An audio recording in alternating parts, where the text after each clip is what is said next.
A Bible promise I cling to in hard times.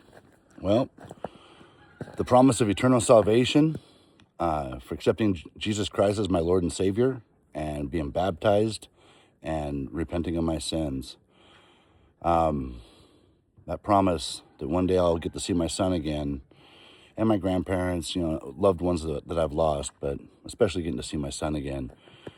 I grew up in Alateen, and my mom was an alcoholic. She still is. She's been an alcoholic in recovery for 40-something years now.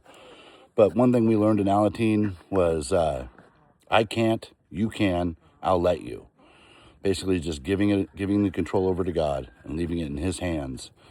And I've always kind of done that. I wrestle it back all the time. I mean, who doesn't? You say you're going to give it to God and then you pull it right back. But I try to practice that as much as I can. Anytime I start getting anxious or anything, I try to just give it to God. And serenity prayer, it's inspired from the Bible, but it's not biblical. There's no mention of it in the Bible, but God grant me the serenity to accept the things I cannot change, the courage to change the things I can, and the wisdom to know the difference.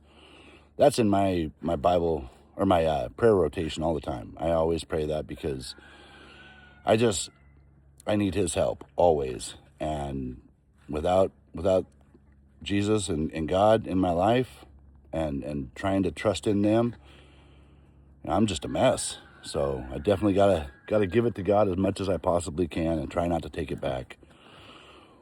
What do you struggle with? What is your way of coping, and how do you how do you deal with hard times? What is your focus? Leave me a comment down below. Let me know, or over there, wherever it is. Anyway, have a great day.